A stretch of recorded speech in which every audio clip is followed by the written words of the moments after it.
Get your ghetto ass out of my seat. Karen Mitchell's voice cuts through first class like a blade. Flight attendant. Jessica doesn't hesitate. She yanks Dr. Amara Washington up by her blazer, sending her leather purse crashing to the floor. Contents scatter. Phone, wallet, a mysterious black card. You heard her. Move to the back where you belong. Jessica's grip tightens on Amara's arm, fingernails pressing through fabric. This is first class, not the welfare line. Phones emerge, 12 passengers recording, snickering. Look at her trying to act classy, someone whispers. Probably stole that blazer, another adds. Amara, 42, stays perfectly still as Jessica drags her toward the aisle. Her simple pearl earrings catch cabin light. No reaction. No tears. Just calculating silence that unnerves the crowd. The black card lies forgotten on the carpet. For now. Have you ever been humiliated so publicly that revenge became inevitable? Finally, someone with sense. Karen settles back into 2B, filming Amara's humiliation on her phone. I paid $1,200 to sit next to civilized people, not some project rat pretending to have money. Jessica nods approvingly. Ma'am, I completely understand. We'll get this sorted immediately. She turns to Amara with theatrical authority. Your boarding pass, please. Amara reaches for her scattered belongings. The black card slides under seat 1A as she gathers her phone and wallet. Her boarding pass shows clear as day. 2A, first class Diamond Elite status. Jessica barely glances at it. This looks suspicious. Where did you really get this ticket? I purchased it. Amara's voice stays level. With what? EBT card? Karen cackles, still recording. Her live stream to @KarenSpeaksTruth shows 847 viewers and climbing. Comments flood in. She definitely stole that ticket. Look at her trying to act bougie. Welfare queen upgrade LOL. The passenger in 1C joins in. I saw her counting food stamps at the gate. Dead serious. Complete lie. But Jessica's eyes light up. Sir, thank you for speaking up. This confirms my suspicions. Lead flight attendant Michael Rodriguez approaches from business class. Tall, Hispanic, 20-year airline veteran.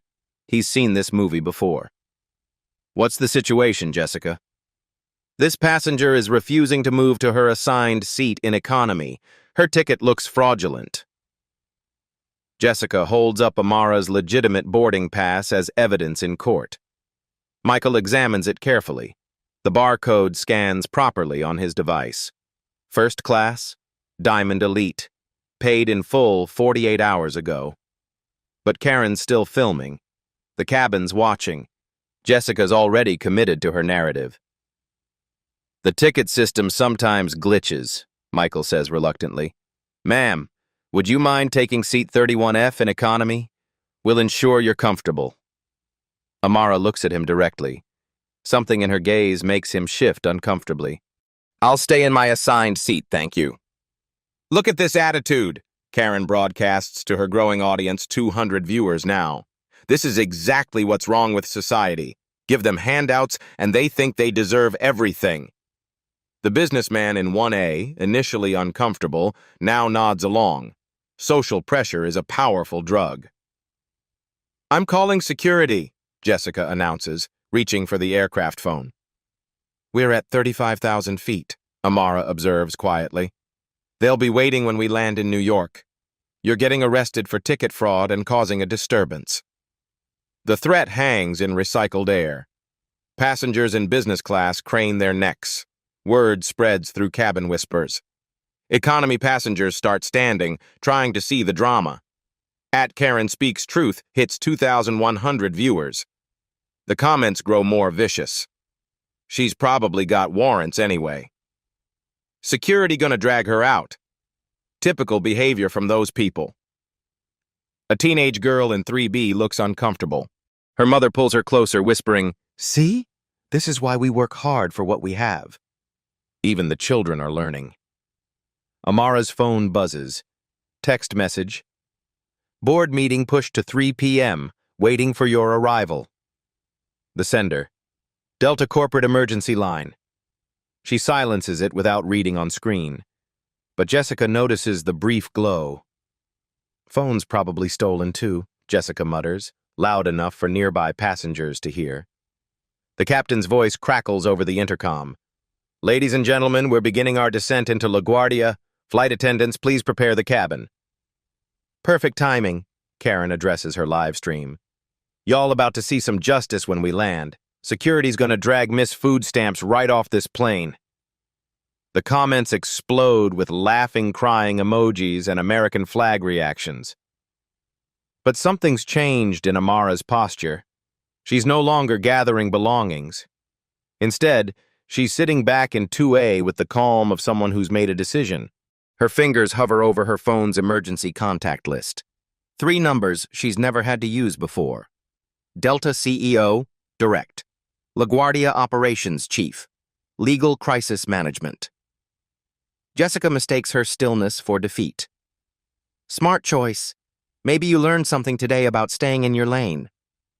Karen pans her camera around the cabin. See that, viewers? Sometimes people need to be reminded of their place. I'm not racist, I'm realistic. Some people just don't belong in first class. The validation from her online audience is intoxicating. 2,847 viewers now. Comments flowing like a digital lynch mob. But Amara isn't defeated. She's calculating. Her thumb hovers over the first emergency contact. The call that will change everything. The call that will transform this aluminum tube of humiliation into a corporate courtroom at 30,000 feet. In 90 seconds, Karen's live stream is about to become evidence in a very different kind of case. The black card remains hidden under seat 1A. For now, the cabin transforms into a gladiator arena. What started as Karen's personal vendetta now infects the entire aircraft like a virus. I'm not sitting near her either, announces the woman in 3A, gathering her Hermes bag protectively. Move her to the very back, away from decent people. Amen, sister. The businessman in 1A raises his phone, joining the recording party. My taxes shouldn't pay for people like this to fly first class. Amara remains motionless in 2A as the mob forms around her. 12 first-class seats become 12 judges, jury, and executioners. The narrow aisle feels like a noose. Jessica basks in her newfound authority. 23 years of serving entitled passengers, and finally, she's the one with power. Ma'am, you're causing a flight disturbance. Federal crime. Do you understand? I understand perfectly. Amara's voice carries a strange undertone. Not submission. Something else entirely. Karen's live stream explodes past 4,000 viewers. Her phone overheats from the traffic. Why don't they just throw her off the plane? This is why I fly private. Someone call ICE? Probably illegal anyway. Drag her by her fake weave. Y'all are killing me with these comments. Karen cackles into her camera. But seriously, this is what happens when society goes soft. People forget their place. The teenage girl in 3B looks sick. Her mother notices and snaps, "Don't you dare feel sorry for her. This is a life lesson about consequences." Even the children's innocence becomes collateral damage. Business class passengers crowd the aisle divider. The story spreads through whispers like wildfire. By row 12, it's become, some woman tried to hijack first class with a fake ticket. By row 20, terrorist with stolen identity caught on plane. Economy. We might have to make an emergency landing. Truth dies in the telephone game of bias. The captain's voice cuts through chaos. Flight attendants, prepare for descent. We'll be on the ground in 12 minutes. 12 minutes. Jessica's window of authority is closing. That's it, I'm making the call. She reaches for the aircraft security phone. LaGuardia Ground Control, this is Delta Flight 1247. We have a disruptive passenger situation, requesting security and police upon arrival. The words echo through the cabin speaker system. Every passenger hears it. Official, Recorded. No taking it back now. Amara's phone buzzes again. This time she glances at the screen openly. Urgent. Board meeting moved to emergency session. Delta stock down 1.2%. Need an immediate statement. She silences it. But the businessman in 1A catches a glimpse of the message. Board meeting? He squints. What kind of con is she running now? Jessica overhears. Probably pretending to be some executive. These people have no shame. Karen pivots her camera toward Amara's phone. Viewers, she's literally pretending to be in some board meeting. The delusion is real. The comments go nuclear. Oscar-worthy performance. Someone needs to check her for drugs. Mental health crisis at 35,000 feet. But something shifts in Amara's demeanor. She stops trying to gather her belongings. Instead, she settles back into seat 2A like she owns it. Because she does.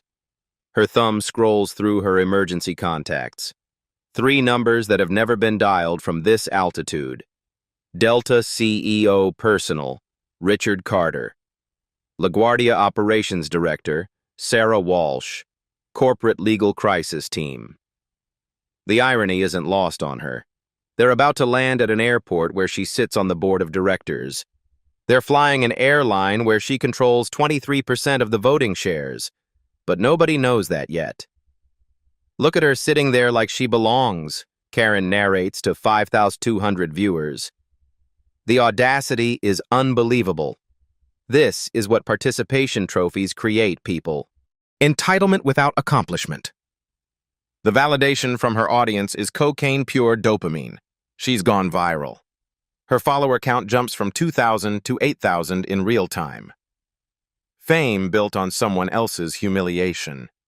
Jessica announces over the intercom, "Ladies and gentlemen, we apologize for the delay in service.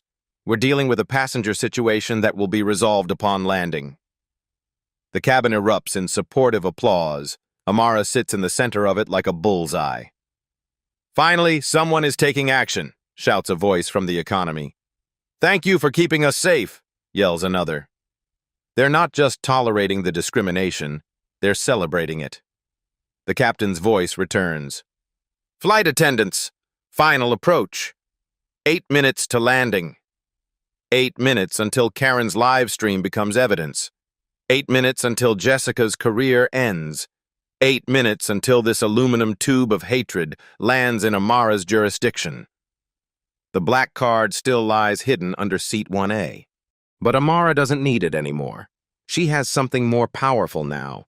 She has documentation, witnesses, a federal incident report filed in her name, and she has 8 minutes to decide how merciful she wants to be.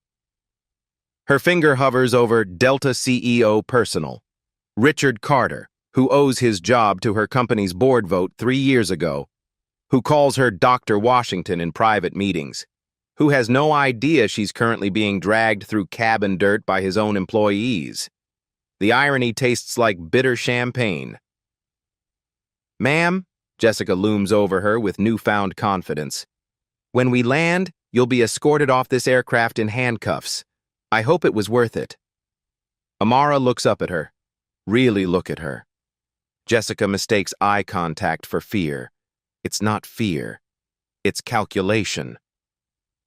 "Jessica," Amara says quietly, using her name for the first time. "Do you enjoy your job?" The question hangs in pressurized air like a sword. 6 minutes to landing. 6 minutes to accountability. 6 minutes until the most viral discrimination video of the year becomes a corporate disaster worth hundreds of millions. Karen's live stream hits 6,847 viewers as the plane descends toward LaGuardia. None of them know they're about to witness the most expensive 8 minutes in aviation history. 4 minutes to landing. Amara makes the call. Her thumb presses Delta CEO Personal. The phone rings once. "Richard, this is Amara Washington." The name stops Jessica mid-sentence. Her mouth opens, but no sound emerges. "I'm currently on flight 147, seat 2A. Your flight attendant, Jessica Martinez, has just filed a federal incident report claiming I'm flying on fraudulent documents. The cabin goes cemetery quiet. Karen's live stream captures every word.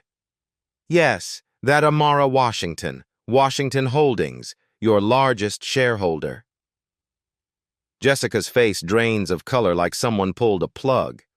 The phone shakes in her hand as she realizes whose arm she grabbed, whose purse she sent crashing to the floor, whose career she just ended. Richard Carter's voice carries through the phone speaker, loud enough for nearby passengers to hear. Dr. Washington, I am so sorry. This is absolutely unacceptable. I'm calling the flight crew immediately. But Amara isn't finished. Richard, patch in Sarah Walsh from LaGuardia Operations and get corporate legal on this call, now. Within 30 seconds, the aircraft phone rings. Jessica stares at it like a venomous snake. Answer it, Amara says calmly. Jessica's hand trembles as she lifts the receiver. This is Jessica Martinez. Ms. Martinez, this is Richard Carter, CEO of Delta Airlines. You've just humiliated our most important board member and largest individual shareholder. You're terminated, effective immediately. The phone slips from Jessica's fingers. Karen's live stream explodes. 8,000 viewers become 12,000 in seconds. But the comments have shifted. Holy shit, she's actually rich. This is about to get good. Karen about to get wrecked. I can't look away. The businessman in 1A frantically deletes his recording. Too late. Everything's already uploaded to cloud storage. Wait, Karen stammers, still filming but her confidence cracking. How do we know this isn't fake? Anyone can pretend to... Amara's phone buzzes with an incoming call. The screen displays LaGuardia Operations, Director Sarah Walsh. She answers the speaker. Dr. Washington, this is Sarah. I'm so embarrassed. We have security standing by, but they're waiting for your instructions. How would you like us to handle this situation? The power dynamic doesn't just shift, it completely inverts. Every passenger who was recording Amara's humiliation suddenly realizes they've documented their own complicity in discriminating against someone who could destroy their lives with a phone call. Michael Rodriguez, the lead flight attendant, appears like a ghost. His 20-year career flashes before his eyes as he approaches seat 2A. Dr. Washington, his voice barely a whisper. I had no idea. Please accept my deepest... Michael. Amara's tone is boardroom cold. You knew that boarding pass was legitimate. You scanned it yourself, but you chose convenience over integrity. He nods, unable to speak. Ma'am, Sarah Walsh's voice continues over speaker. We've reviewed the security footage from boarding. We have everything documented. What are your instructions? Karen's live stream chat goes absolutely insane. She owns the airport too? Karen just messed with the wrong one. This is better than Netflix. R.I.P. Karen's whole life. But Karen isn't ready to surrender. Desperation makes people dangerous. This is all fake, she shouts at her phone camera. She's probably some scam artist with fake phone numbers. Don't fall for this setup, people. Her remaining supporters in the chat cling to denial. Has to be staged. No way this is real. Crisis actors everywhere. Amara ends the call with Sarah and dials another number. This one rings on the speaker immediately. Washington Holdings Legal Department. This is attorney Janet Morrison. Janet, I need immediate documentation. I'm currently on Delta Flight 1247. I've been subjected to racial discrimination, physical assault, and false federal reporting by airline staff and passengers. I need litigation packets prepared for everyone involved. Yes, ma'am. We'll have preliminary paperwork ready before your plane reaches the gate. Are you recording this incident? Amara gestures toward the phones still filming throughout the cabin. We have approximately 15 different video angles from passenger devices, plus aircraft security cameras, plus a live stream with 12,000 viewers. Janet's laugh is sharp as a scalpel. Excellent. We'll start with federal discrimination violations. then move to assault, defamation, and intentional infliction of emotional distress. I'll prepare cease and desist orders for any social media posts. Karen's phone nearly slips from her shaking hands. Her live stream viewers watch her face transform from confident racism to dawning terror. She's about to get sued. Delete everything, Karen! Too late. It's all recorded. Lawyer up, sis. The teenage girl in 3B looks at her mother with new eyes. Mom, you said she was lying. Her mother has no answer. The life lesson just became much more expensive than anticipated. Captain Rodriguez's voice crackles over the intercom. Ladies and gentlemen, we're on final approach to LaGuardia. Flight attendants, please prepare for arrival. But there's something different in his tone. Strained. Like he's just received very interesting information from air traffic control. Amara pockets her phone and addresses the cabin directly for the first time. My name is Dr. Amara Washington. I'm the CEO of Washington Holdings, which owns 23% of Delta Airlines voting shares. I also serve on the board of directors for LaGuardia Airport Authority. The silence is so complete you could hear a pin drop in the economy. Today, you witnessed and participated in racial discrimination at 35,000 feet. You filmed it. You celebrated it. You taught your children that humiliating another human being is entertainment. Several passengers start deleting videos from their phones. The sound of frantic swiping fills the cabin.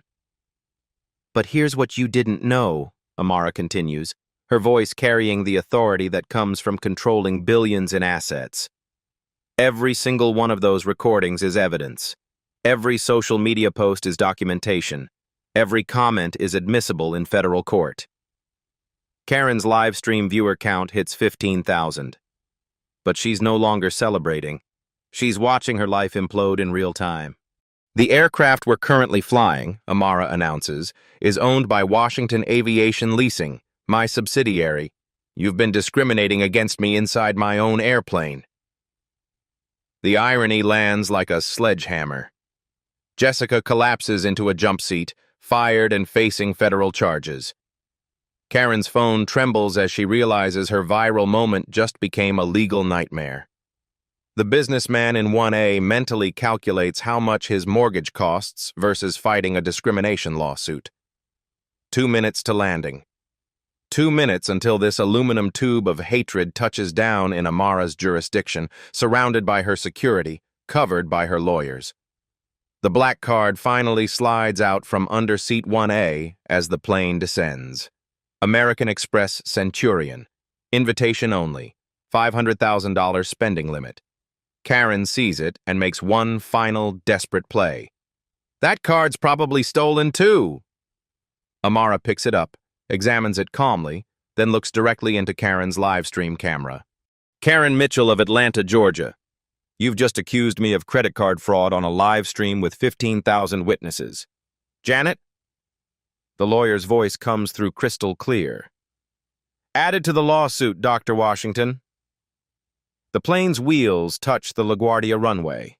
Game over. The plane taxis to gate A12. Through the windows, passengers see an unusual welcome committee, 12 black SUVs, news crews, and airport security forming a perimeter. Ladies and gentlemen, please remain seated, Captain Rodriguez announces. His voice carries new respect. We're holding at the gate for a priority passenger departure. Amara opens her laptop. The airplane's Wi-Fi connects her to corporate war rooms across 3 time zones. On screen, Delta's stock price dropping in real time, down 2.7% and falling. $847 million in market cap evaporated in 30 minutes. Janet, she says to her lawyer via video conference, what's our exposure analysis? Janet Morrison appears on screen from Washington Holdings' legal department. Behind her, a team of attorneys reviews federal discrimination statutes. Dr. Washington, we have clear violations of the Civil Rights Act of 1964, Title VII, Workplace Discrimination, and Federal Aviation Safety Regulations, but that's just the beginning.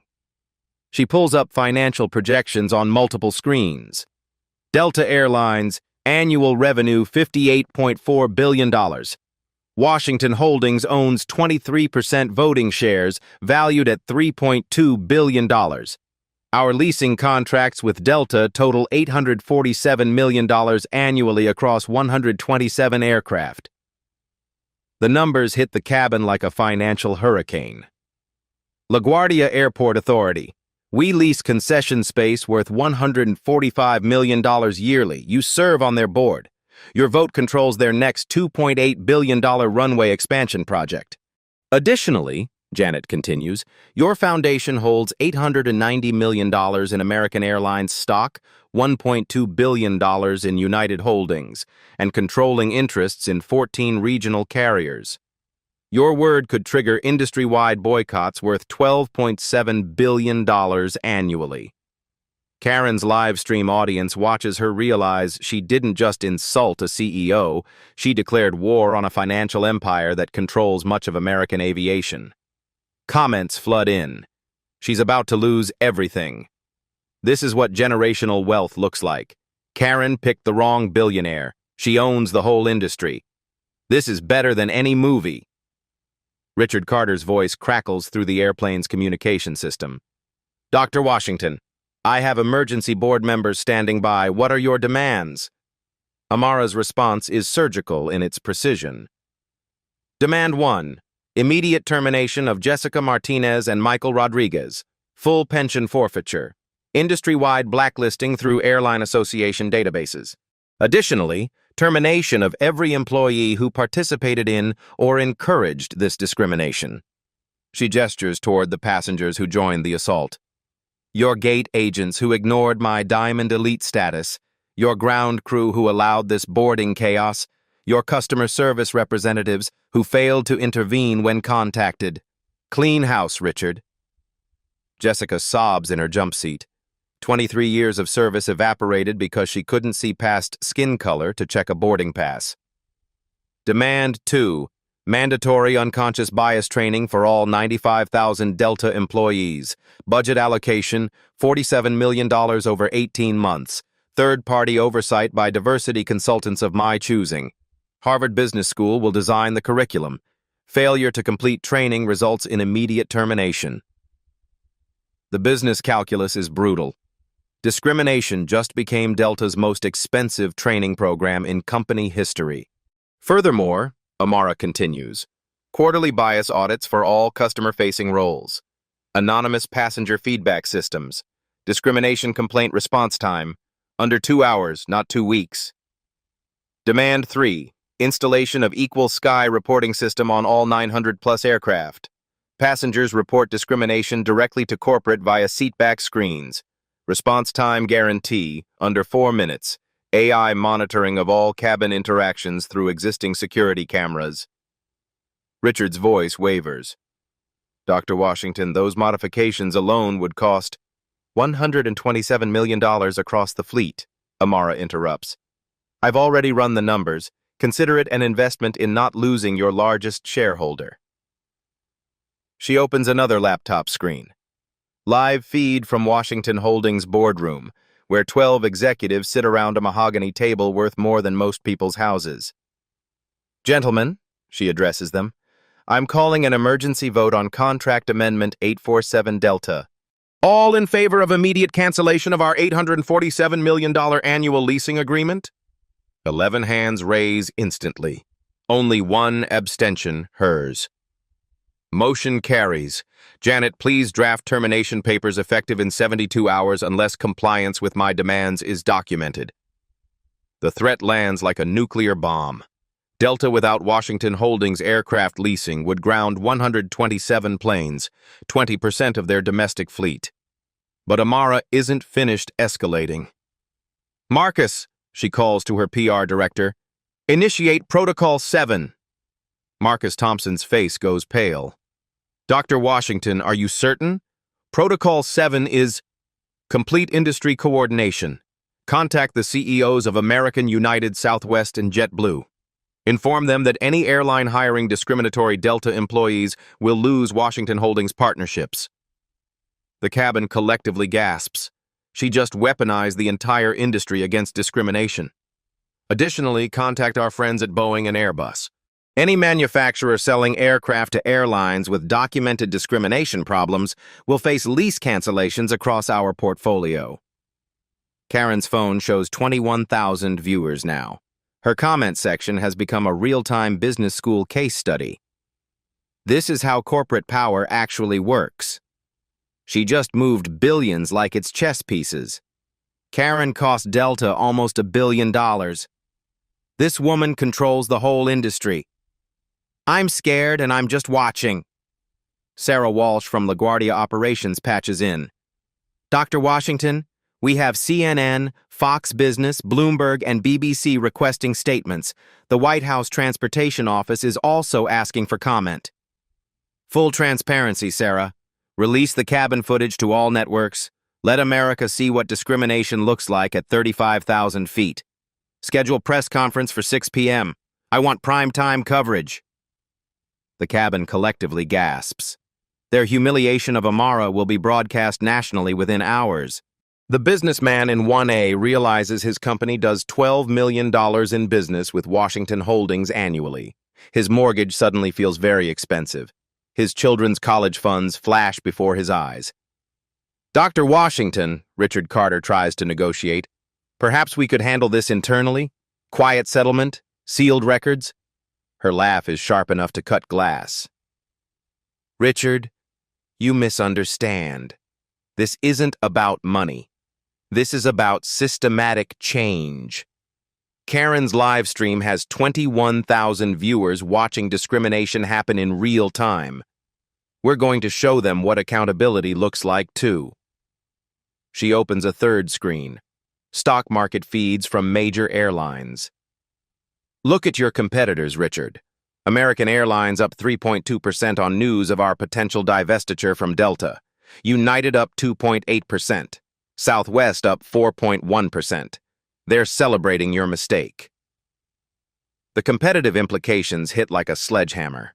Other airlines are already positioning to absorb Washington Holdings business. My phone is ringing with offers, Richard.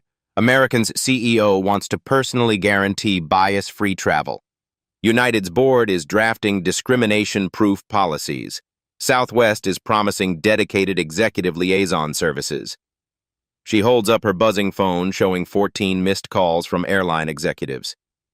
Demand 4, Amara continues. Public apology broadcast during Super Bowl halftime. 60-second spot acknowledging systematic bias in the airline industry. Cost, $7 million for airtime alone. Plus production costs. Plus my personal appearance fee of $2 million donated to civil rights organizations. Richard's breathing becomes audible over the intercom. Dr. Washington, our shareholders... Your shareholders include me, Richard. I control 23% of votes. Would you like to call a board meeting to discuss my removal? Silence. They both know he'd lose that vote catastrophically. Final demand, she announces to the cabin and conference call simultaneously. Federal aviation regulations will be amended to include discrimination as a safety violation. I have contacts at the FAA, Transportation Department, and Senate Commerce Committee. Crew members who fail to protect passenger dignity will face the same penalties as those who ignore safety protocols.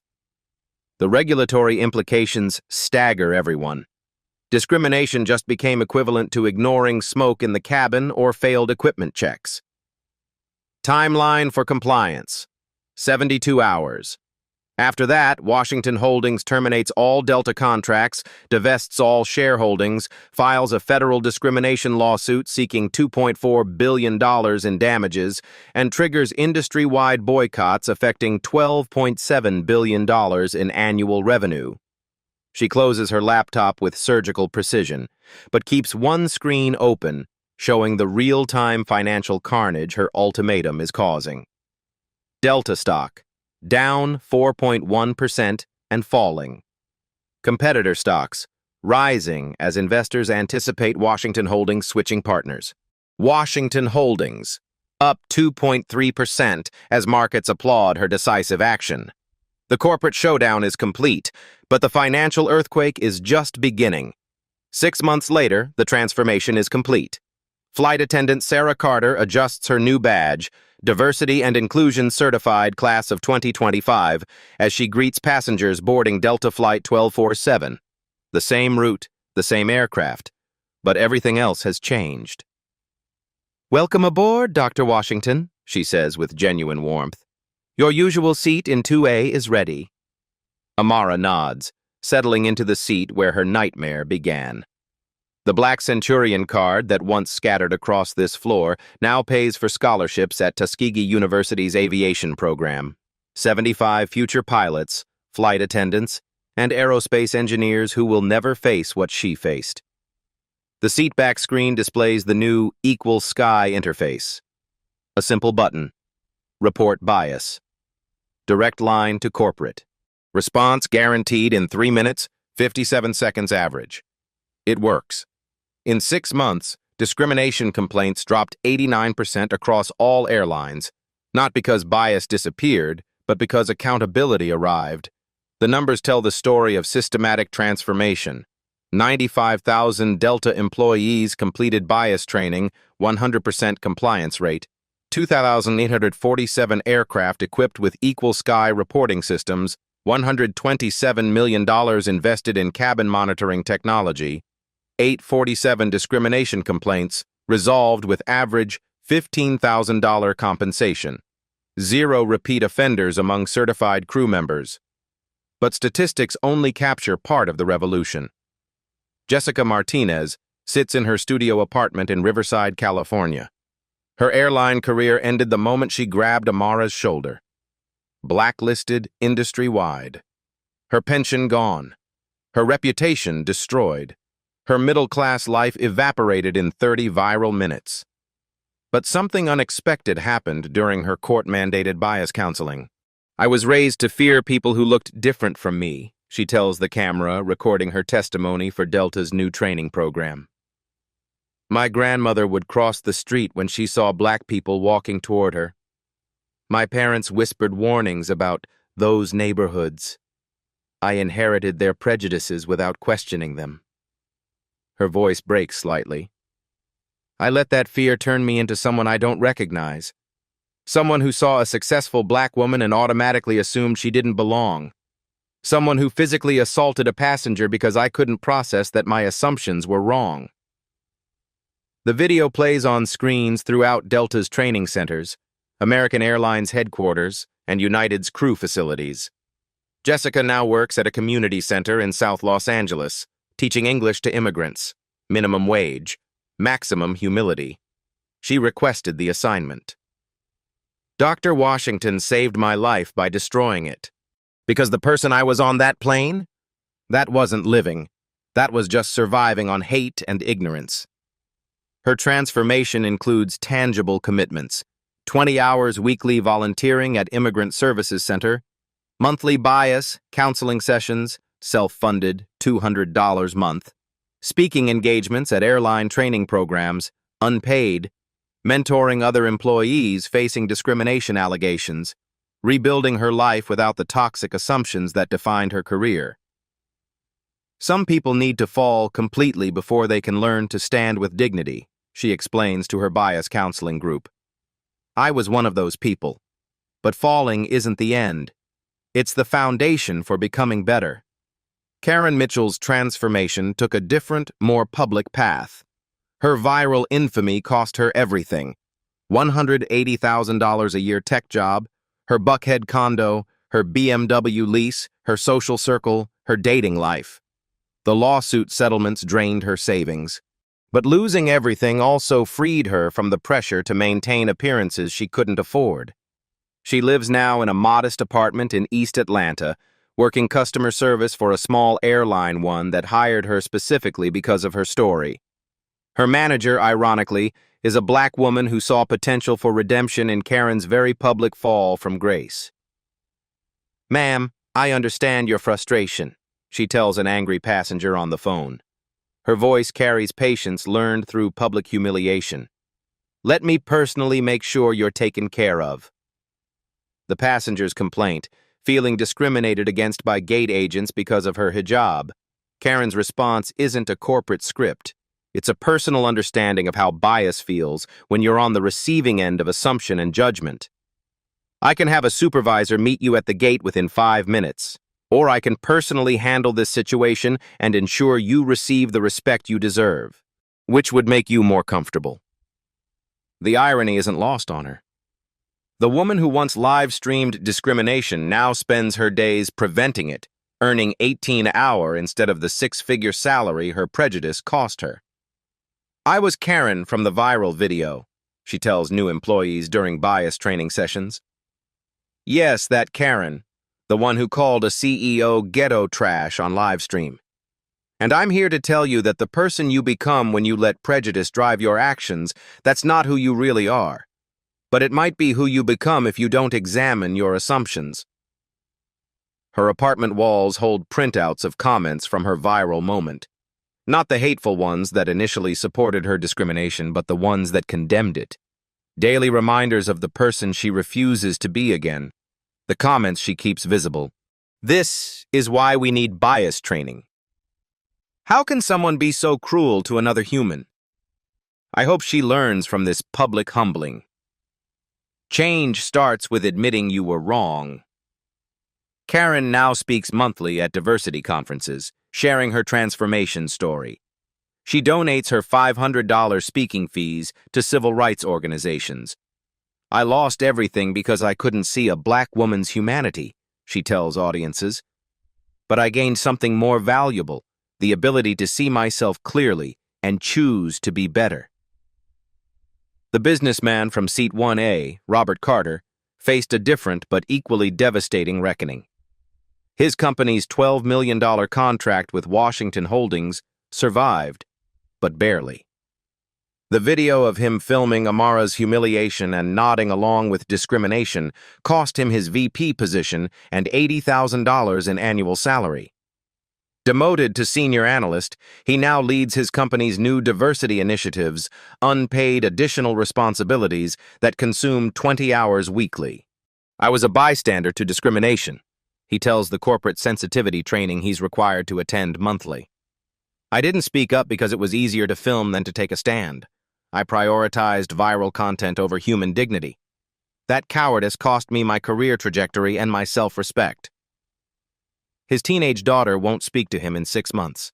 She saw the video. Her friends saw it. Her social circle knows her father as the businessman who laughed at racism. Dad, how could you? She asked the day it went viral. You taught me to stand up to bullies. Then you became one. He's still working to earn her respect back. The road is long and steep, measured in consistent actions rather than apologetic words. Robert now volunteers 15 hours weekly at diversity advocacy organizations, funds a $25,000 annual scholarship for underrepresented business students, and speaks at high schools about the permanent consequences of moral cowardice. My daughter was right, he tells the student audience. I became the bully I taught her to resist. The hardest lesson of my life is that good people can do terrible things when they choose comfort over courage. Captain Rodriguez kept his job, but barely.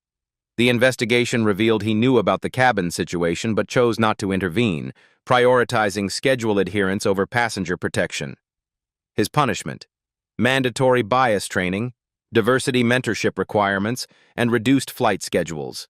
He now co-pilots on routes with captains from underrepresented communities. Learning, listening, rebuilding trust, one flight at a time.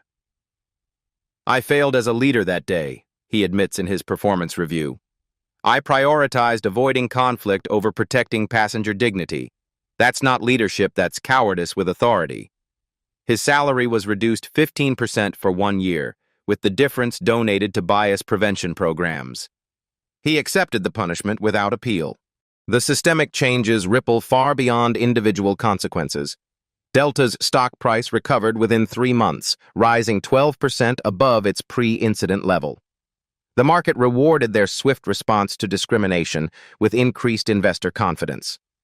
Other airlines scrambled to implement similar programs. American Airlines, Clear Skies Bias Reporting System, $89 million investment. United, Dignity in Flight. Passenger Protection Protocol, $76 million budget. Southwest, Equal Journey Crew Training Requirements, $54 million program. JetBlue, Respect at Altitude. Customer Advocacy Program, $43 million initiative. The competition to be bias-free became fierce. Discrimination became bad business across the industry. Airlines began marketing their bias prevention programs as competitive advantages. The Equal Sky app now operates on 2,847 aircraft across 12 airlines. Passengers report incidents in real time. Corporate response teams track every complaint. Discrimination complaints receive CEO-level attention within 24 hours. Results after 6 months. 89% reduction in reported bias incidents. 94% passenger satisfaction with complaint. Resolution. $340 million saved industry-wide in discrimination settlements. 67% increase in minority passenger bookings. 23% improvement in employee satisfaction scores. 31% increase in customer confidence ratings. Harvard Business School's case study, The Washington Protocol, Economic Leverage for Social Change, becomes required reading in corporate ethics courses worldwide. Professor David Kim explains to his students, Dr. Washington proved that sustainable change happens through economic pressure, not emotional appeals. She didn't seek revenge. She demanded reform. She transformed personal humiliation into systematic evolution. The lesson resonates globally. Similar protocols emerge in hotels, restaurants, retail chains, and transportation networks. Economic accountability for discrimination spreads across industries like a beneficial virus. The teenage girl from Seat 3B, Madison Park, writes her college application essay about that flight. I watched a woman get humiliated for 30 minutes while I said nothing, she writes.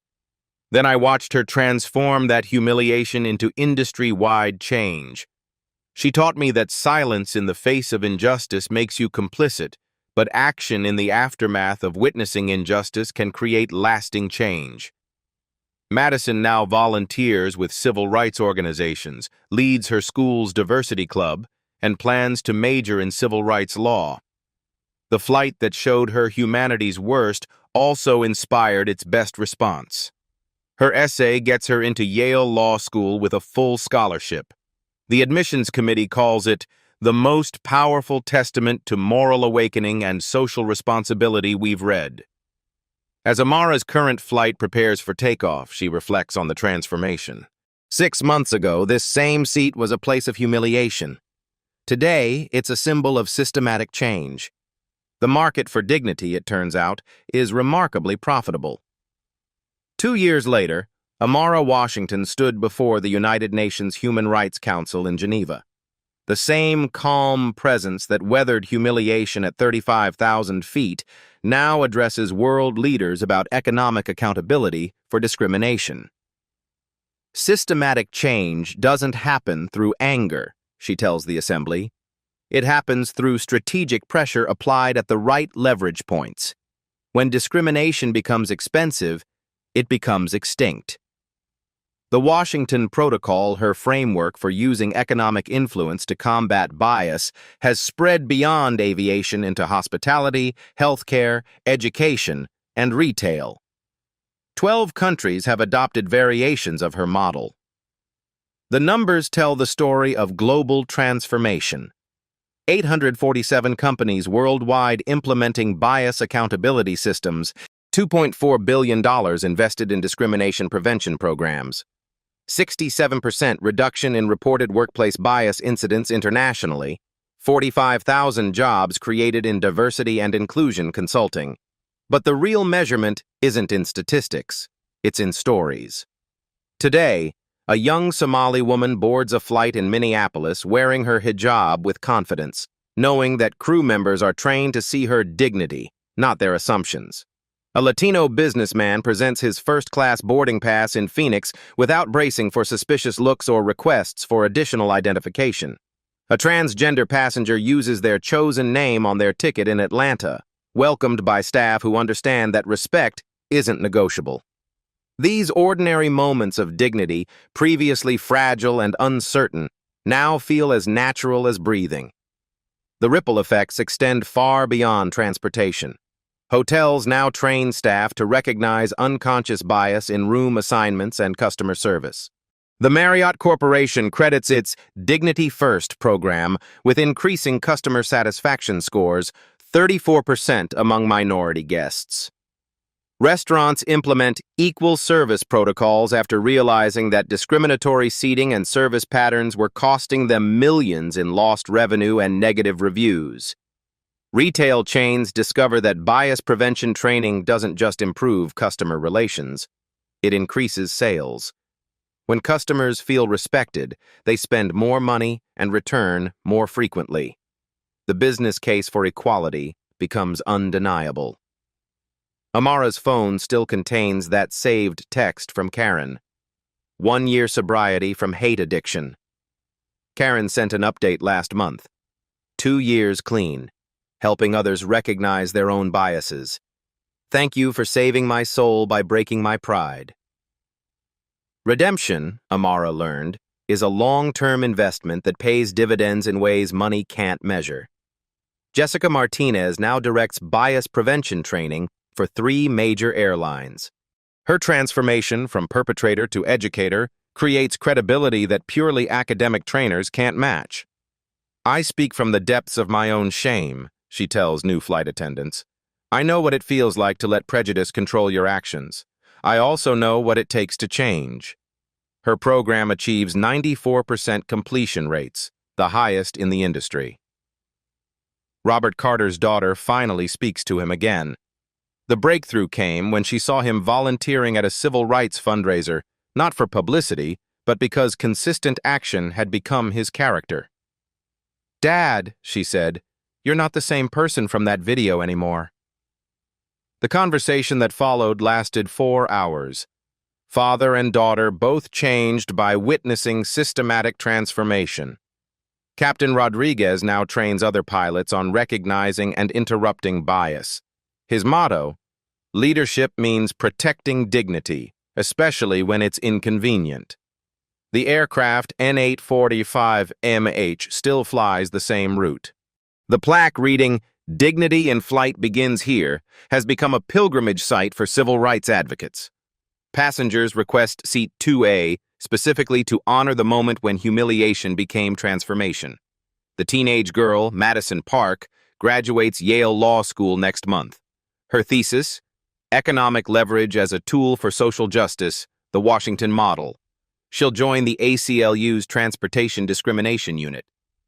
Dr. Washington showed me that bystanders can become change agents, Madison explains. Witnessing injustice isn't enough. You have to act on what you've seen. The viral video that started it all, Karen's live stream of discrimination, now plays in bias training sessions worldwide. But the narrative has been reframed. Instead of entertainment, it's education. Instead of viral mockery, it's viral accountability. Instead of temporary outrage, it's permanent change. The Washington Holdings Foundation has awarded 2,847 scholarships, one for each aircraft now equipped with Equal Sky reporting systems. These students study aviation, hospitality, business ethics, and civil rights law. They represent the future that discrimination cannot touch. Amara's latest project, expanding the Washington Protocol to international waters. Maritime discrimination on cruise ships and cargo vessels remains largely unregulated. Bias knows no borders, she explains to the UN Assembly. Our accountability systems must be equally global. 12 shipping companies have already committed to implementing her standards.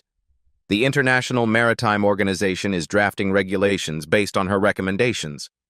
But perhaps the most significant change is the subtlest one. Children growing up today assume that discrimination has consequences. They've never known a world where bias goes unpunished or prejudice remains profitable. 7-year-old Marcus Thompson asks his mother why people in old movies treat others differently based on skin color. They didn't know better then, his mother explains. But now they do? Yes, baby. Now they know that everyone deserves respect. And if they forget, then people like Dr. Washington remind them.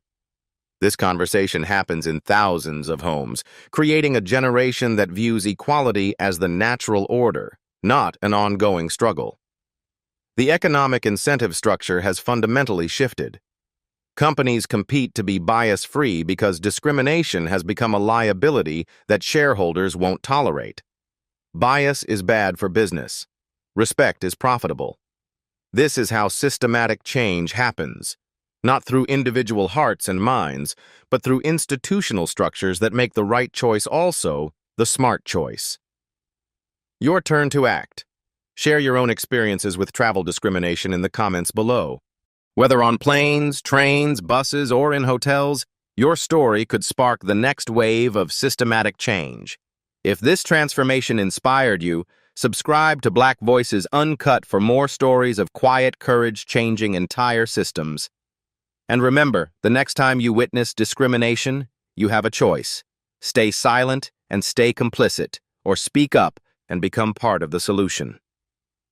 What will you choose? The seat next to you might hold someone whose dignity depends on your decision. The smartphone in your pocket might document injustice that changes an entire industry. The voice you use today might echo in policy changes for decades. Dr. Amara Washington proved that one moment of humiliation can become a lifetime of transformation, but only if someone has the courage to turn pain into power. That someone could be you.